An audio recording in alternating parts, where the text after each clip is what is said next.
ខ្លះនិយាយថាកុំផឹកកាហ្វេមុនអាហារកុំផឹកកាហ្វេពោះទៅទី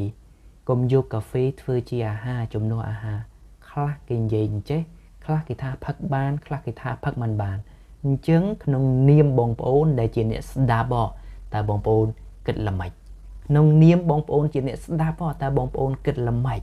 បងប្អូនត្រូវតែមានសំណួរសួរនៅក្នុងខួរក្បាលបងប្អូនថាហេតុអ្វីបានជាមិនឲ្យផឹកកាហ្វេពោះទៅទេឬក៏មិនឲ្យយកកាហ្វេជំនួសអាហារពេលព្រឹកហ្នឹងឬក៏ពេលរសៀលហ្នឹងហេតុអ្វី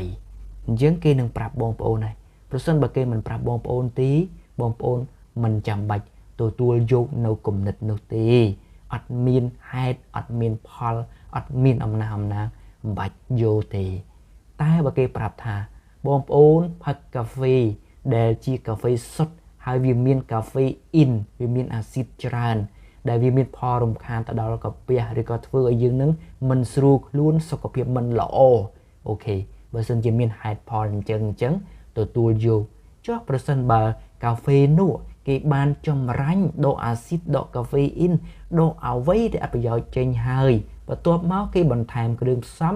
ដែលមានគុណប្រយោជន៍ដែលមានមុខងារជាឱសថទៅទៀតជាថ្នាំទៅទៀតដូចជាចម្រាញ់មើមខ្ចីខ្មៅចម្រាញ់សបកមង្ឃុតសារធាតុផ្អែមណាណូជាដើម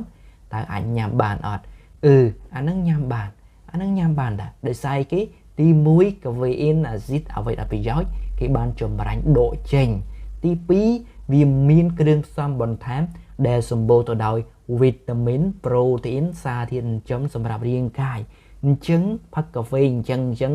មុនអាហារឬក៏ជំនួសអាហារគឺបានដោយសារគេវាសម្បូរសារធាតុសកម្មសារធាតុចិញ្ចឹមវីតាមីនប្រូតេអ៊ីនសម្រាប់រាងកាយរបស់យើងនេះបងប្អូនញ៉ាំអាហាររាល់ថ្ងៃដើម្បីអីគេ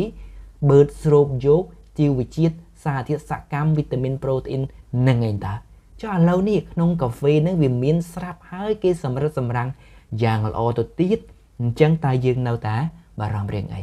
ចាត់ការតែម្ដងទៅកុំភ្លេចកាហ្វេខ្ញីខ្មៅ